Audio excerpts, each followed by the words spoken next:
স্বাগত আন্তর্জাতিক সংবাদে। আপনাদের সাথে আছি আমি ইয়াসমিন সুমনা। বাংলাদেশ আর কখনো স্বৈরশাসনের পথে ফিরবে না। দলমত নির্বিশেষে গঠিত ঐক্যমত্যের ভিত্তিতেই দেশের গণতন্ত্র ও সংস্কার কার্যক্রম টেকসইভাবে এগিয়ে যাবে বলে জানিয়েছেন অন্তর্বর্তী সরকারের প্রধান উপদেষ্টা ডক্টর মোহাম্মদ ইউনূস। শুক্রবার জাতিসংঘের সাধারণ পরিষদে দেয়া ভাষণে তিনি আরও জানান, আগামী বছরের ফেব্রুয়ারিতে নির্বাচনের প্রস্তুতির পাশাপাশি সংস্কার কার্যক্রম চলমান রয়েছে। গাজা ইস্যুতেও কথা বলেন ডক্টর ইউনূস।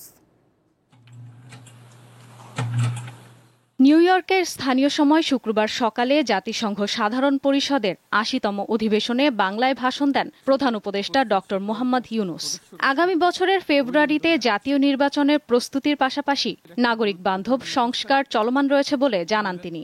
কখনই তা উত্তরণের ১৯৭১ সালে যে অধিকার প্রতিষ্ঠার জন্য জনগণ আত্মত্যাগ করেছিল, গত ৫ দশকে তা বারবার বাধাপ্রাপ্ত হয়েছে। জনগণকে বারবার সেই অধিকার পুনঃপ্রতিষ্ঠার জন্য ত্যাগ স্বীকার করতে হয়েছে বলেও জানান প্রধান উপদেষ্টা। আমাদের লক্ষ্য ছিল ক্ষমতার ভারসাম্যপূর্ণ একটি গণতান্ত্রিক রাষ্ট্র কাঠামো গড়ে তোলা, যেখানে আর কোনো স্বৈরশাসকের আবির্ভাব হবে না। কোনো নির্বাচিত নেতা রাষ্ট্রের গণতান্ত্রিক স্বরূপকে ক্ষুণ্ণ করতে পারবে না, কিংবা রাষ্ট্র জনগণের রক্ষকরা ভক্ষকে পরিণত হতে পারবে না। শাসন ব্যবস্থা, বিচার বিভাগ, নির্বাচন ব্যবস্থা, জনপ্রশাসন, আইন শৃঙ্খলা রক্ষা, দুর্নীতি বিরোধী কার্যক্রম, নারী অধিকার সহ সকল জাতীয় গুরুত্বপূর্ণ ক্ষেত্রে প্রয়োজনীয় সংস্কার করার জন্য আমরা 11টি স্বাধীন সংস্কার কমিশন প্রতিষ্ঠা করি। ভেঙে পড়া রাষ্ট্র কাঠামো পুনর্গঠনের চ্যালেঞ্জ নিয়ে ডক্টর ইউনূস বলেন, নির্বাহী আদেশে সংস্কার চালানো সম্ভব হলেও সরকার অন্তর্ভুক্তিমূলক ও টেকসই প্রক্রিয়ার মতো কঠিন পথ বেছে নিয়েছে। এই কারণেই আমরা নিরাপদ, সুশৃঙ্খল। প্রধান উপদেষ্টা বলেন, বাংলাদেশ আর কখনো স্বৈরশাসনের পথে ফিরবে না। দলমত নির্বিশেষে গঠিত ঐক্যমত্যের ভিত্তিতেই দেশের গণতন্ত্র ও সংস্কার কার্যক্রম এগিয়ে যাবে। দায়িত্ব গ্রহণের পর আমরা একে একে আবিষ্কার করি দুর্নীতি ও জনগণের সম্পদ চুরি কি ব্যাপক বিস্তৃতি লাভ করেছিল, এবং তার ফলশ্রুতিতে দেশের সামষ্টিক অর্থনৈতিক অবস্থা কি ভয়ানক, নাজুক ও ভঙ্গুর হয়ে পড়েছিল। আমরা এর অবসান ঘটাচ্ছি, যেন আর কখনোই উন্নয়নকে জনগণের সম্পদ আত্মসাতের অজুহাত হিসেবে ব্যবহার করা না যায়।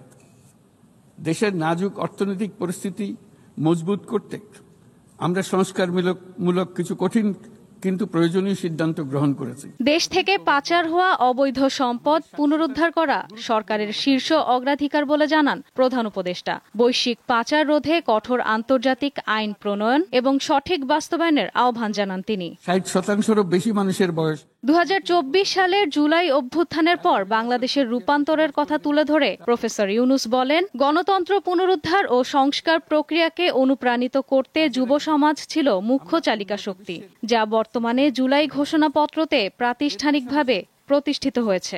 বাংলাদেশের তরুণ প্রজন্ম ইতিমধ্যে প্রমাণ করেছে যে তারা সমাজ পরিবর্তনের চালিকা শক্তি। মিয়ানমার সংকটের সবচেয়ে বড় ভুক্তভোগী রোহিঙ্গা এবং বাংলাদেশ মন্তব্য করে সরকার প্রধান বলেন, রোহিঙ্গাদের প্রান্তিকীকরণের প্রক্রিয়া আর চলতে দেয়া যাবে না। এছাড়া গাজায় একটি জনগোষ্ঠীকে নির্বিচার হত্যা করা হচ্ছে জানিয়ে পূর্ব জেরুজালেমকে রাজধানী করে ফিলিস্তিনকে স্বীকৃতির দাবি জানান ডক্টর ইউনূস। বুদ্ধিমত্তা, নবায়নযুক্ত শক্তি। ইশরাত সুমা, দীপ্ত বার্তা কক্ষ। এদিকে শুক্রবার জাতিসংঘ সাধারণ পরিষদের অধিবেশনে বক্তব্য দিয়েছেন ইসরায়েলের প্রধানমন্ত্রী বেনিয়ামিন নেতানিয়াহু।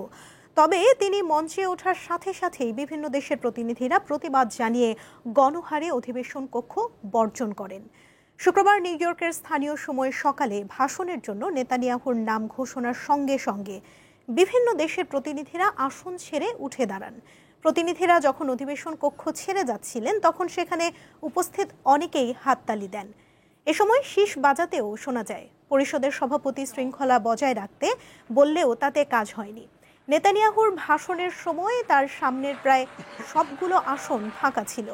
প্রায় সব আরব ও মুসলিম দেশ, আফ্রিকার বেশ কিছু দেশ এবং ইউরোপের কয়েকটি দেশের প্রতিনিধিরা অধিবেশন বর্জন করেছিলেন। নেতানিয়াহুর ভাষণের সময় নিউ ইয়র্কে জাতিসংঘের ভবনের কাছে হাজারো মানুষ বিক্ষোভ করেন। এদিকে অধিবেশনে দেয়া ভাষণে নেতানিয়াহু 2 বছর ধরে গাজায় চলমান ইসরায়েলি নৃশংসতার পক্ষে সাফাই তুলে ধরে দাবি করেন জাতিগত নিধনের সঙ্গে জড়িত নয় তার দেশ। ভাষণে ফিলিস্তিন রাষ্ট্র প্রতিষ্ঠার বিরোধিতা করেন ইসরায়েলি প্রধানমন্ত্রী।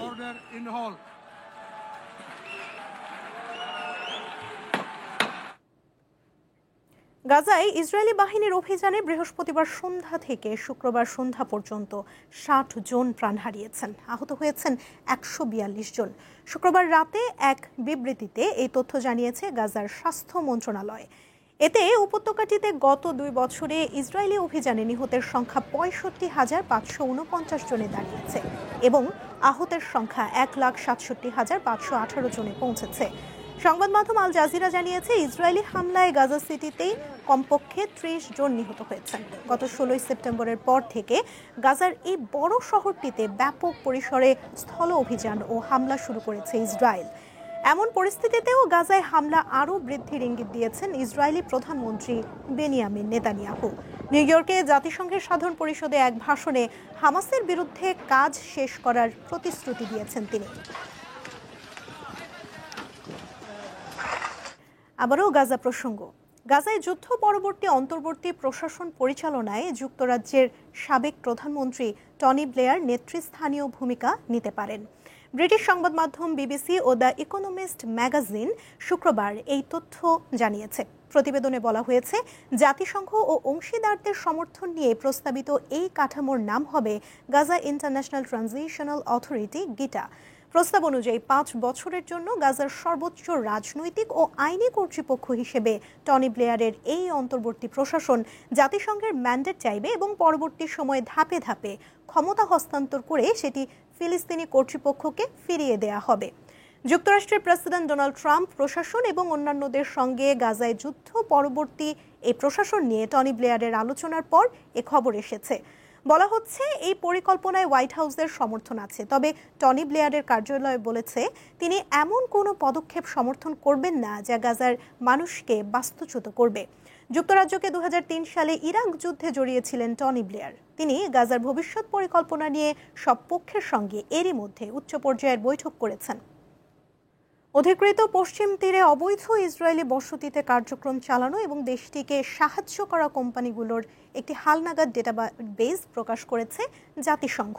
শুক্রবার জেনেভা থেকে প্রকাশিত এই তালিকায় এয়ারবিএনবি, বুকিং.com, মোটরোলা সলিউশনস এবং ট্রিপ অ্যাডভাইজরের মতো বিশ্বখ্যাত প্রতিষ্ঠানও রয়েছে।